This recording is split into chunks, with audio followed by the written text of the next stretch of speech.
4টা জিলা পৰিষদতে আমি প্ৰাৰ্থী দিছোঁ আৰু আঞ্চলিকৰ টোটেল 28খন আঞ্চলিক 2টা ব্লক মিলাই আৰু ইয়াত আমি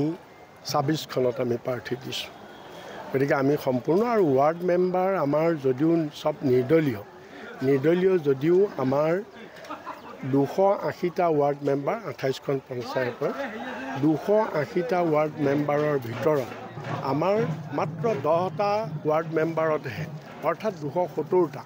270টা ৱাৰ্ড মেম্বাৰত আমি প্ৰাৰ্থী দিছোঁ তে এতিয়া ইয়াৰ পৰা এইটো স্পষ্ট হ'ল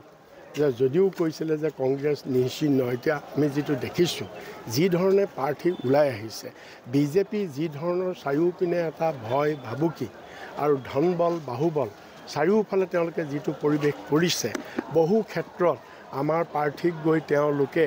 আমাৰ প্ৰাৰ্থীক গৈ বিভিন্ন ধৰণে ভাবুকি দিছিলে কিন্তু সেইবিলাক আমাৰ প্ৰাৰ্থীৰ সেই ভাবুকি কেৰেপ নকৰি আমাৰ প্ৰাৰ্থী সাহসৰে ওলাই আহিছে আৰু সকলোৱে নমিনেশ্যন ফাইল কৰিছে আৰু আমি এতিয়া ৰাইজৰ আদালতত আছে ৰাইজে আদালতৰ ৰায় দিব দেখা গৈছে বিজেপি দলৰ জেপিচিৰ কাৰণে লোহিতমুখ জিলা পৰিষদত কিছু সংঘাত হৈছে প্ৰাৰ্থিত্ব কেন্দ্ৰিক দেখিব পোৱা গৈছে কিছু সংখ্যক লোক বিজেপি দল ত্যাগ কৰিছে নাই সেইটো দল ত্যাগ কৰিছে এইটো বিগিনিং এতিয়া আপোনালোকে দেখিব পঞ্চায়ত নিৰ্বাচনৰ পিছত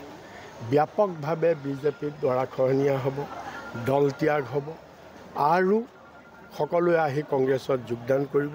আপোনালোকে দেখি থাকিব আৰু হিষ্ট্ৰী ৰিপিটছ ইটসেল্ফ বুলি সদায় কোৱা হয় বুৰঞ্জী সদায় নিজে নিজে পুনৰাবৃত্তি হয় আৰু আজি আপোনালোকে দেখিছে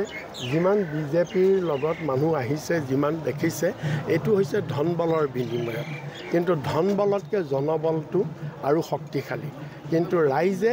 ৰাইজে মনে মনে সিদ্ধান্ত লৈছে ৰাইজে অন্তৰত সিদ্ধান্ত লৈ থৈছে আমি জানিব বিচাৰিম গোটেই সমগ্ৰ ৰাজ্যত পঞ্চায়ত নিৰ্বাচন আসলে কেনেধৰণৰ কংগ্ৰেছ দলে আসন লাভ কৰিব সেইটো এতিয়া আসন কিমান পাম সেইটো ক'ব নোৱাৰোঁ এইটো কোৱাটো সম্ভৱ নহয় কাৰণ একেবাৰে ক্ষুদ্ৰ ইলেকশ্যন একেবাৰে তৃণমূলত হোৱা ইলেকশ্যন এইটো কোৱা সম্ভৱ নহয় কিন্তু এইটো কথা ঠিক সাধাৰণতে পঞ্চায়ত বা স্থানীয় নিকায়বিলাকৰ নিৰ্বাচন সাধাৰণতে ৰুলিং পাৰ্টিৰ ফেভাৰত যায় সেইটো স্বাভাৱিক কিন্তু সেইটোৱে ৰিফাৰেণ্ডাম নহয় সেইটোৱে এইটো প্ৰতিফলিত নকৰে যে এইটো কি বুলি কয় 26ত বিজেপিয়ে আহিব সেইটোৱে প্ৰতিফলিত নকৰে আমাৰ লক্ষ্যটো হৈছে 2026 হয় আজি ভাৰতীয় জনতা পাৰ্টি তথা মিত্ৰজোঁটে আজি আমি গহপুৰ সমষ্টিত আমাৰ 4খন জিলা পৰিষদ আৰু 28খন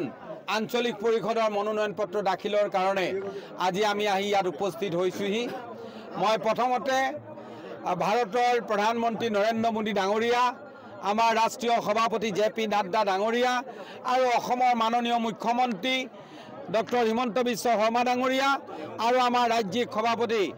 দিলীপ শইকীয়া ডাঙৰীয়াক আমি গহপুৰ সমষ্টিবাসী ৰাইজৰ হৈ হিয়া বৰা অভিনন্দন আৰু শুভেচ্ছা দিছোঁ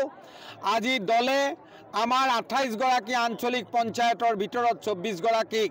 ভাৰতীয় জনতা পাৰ্টিয়ে দিছে আৰু 4গৰাকীক অসম গণ পৰিষদৰ নেতৃত্বই আজি আমাৰ প্ৰাৰ্থিত্ব প্ৰদান কৰিছে গতিকে 28খন আঞ্চলিক পঞ্চায়তত আমি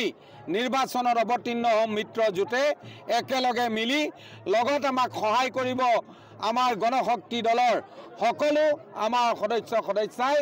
আৰু তেখেতলোকৰ সভাপতিসকলো আমাৰ মাজত আহি একেলগে আজি মনোনয়ন পত্ৰ দিবৰ কাৰণে আহিছে অসম গণ পৰিষদৰ গহপুৰ জিলা সমিতিৰ সন্মানীয় সভাপতি অনন্ত বৰা ডাঙৰীয়া আমাৰ লগত সতীৰ্থ হিচাপে কাম কৰিছে আৰু গহপুৰ সমষ্টিৰ 4খন জিলা পৰিষদ আজি আমি ভাৰতীয় জনতা পাৰ্টিয়ে মনোনয়ন পত্ৰ দিম কলাবাৰী জিলা পৰিষদৰ কাৰণে আমাৰ মৰমৰ প্ৰাৰ্থী নিতুল হাজৰিকা ডাঙৰীয়াক আমাৰ দলে প্ৰাৰ্থিত্ব প্ৰদান কৰিছে লোহিতমুখ জিলা পৰিষদৰ কাৰণে আমাৰ মৰমৰ প্ৰাৰ্থী লক্ষ্য মিলি ডাঙৰীয়াক প্ৰাৰ্থিত্ব প্ৰদান কৰিছে হেলেমেট আমাৰ মৰমৰ প্ৰাৰ্থী নিৰণ হাজৰিকা ডাঙৰীয়াক প্ৰাৰ্থিত্ব প্ৰদান কৰিছে আৰু হেলেমপিত আমাৰ সকলোৰে শ্ৰদ্ধাৰ আমাৰ দীপালী বাইদেউক আমাৰ দীপালী দেৱী ডাঙৰীয়ানীক প্ৰাৰ্থিত্ব প্ৰদান কৰিছে আৰু আমাৰ সুন্দৰভাৱে আমাৰ প্ৰাৰ্থিত্ব প্ৰদান হৈছে আমাৰ জনসাধাৰণৰ মাজত যাৰ পপুলাৰিটি আছে পাব্লিক একসেপ্টেন্স আছে তেনেকুৱা প্ৰাৰ্থীক আজি প্ৰাৰ্থিত্ব প্ৰদান কৰিছে 24গৰাকী আঞ্চলিক পঞ্চায়তৰ প্ৰতিনিধিক প্ৰতিনিধিত্ব কৰিবৰ কাৰণে দলে আজি আমাৰ ইয়াত প্ৰাৰ্থিত্ব প্ৰদান কৰিছে লগতে অসম গণ পৰিষদেও আজি 4গৰাকী যথেষ্ট জনপ্ৰিয় প্ৰাৰ্থীক আজি প্ৰাৰ্থিত্ব প্ৰদান কৰিছে আমি নিশ্চিত গহপুৰবাসী ৰাইজৰ ওপৰত বিগত হৈ যোৱা নিৰ্বাচনবিলাকৰ ওপৰত ভিত্তি কৰি মই দৃঢ় বিশ্বাস ৰাখিছোঁ সমষ্টিৰ জনপ্ৰতিনিধি হিচাপে পুনৰ মই আমাৰ ভাৰতীয় জনতা পাৰ্টিৰ এগৰাকী প্ৰতিনিধি হিচাপে মিত্ৰজোঁটৰ প্ৰতিনিধি হিচাপে গহপুৰবাসী ৰাইজক মই ভক্তিভৰা শ্ৰদ্ধা আৰু সেৱা নিবেদন কৰিছোঁ।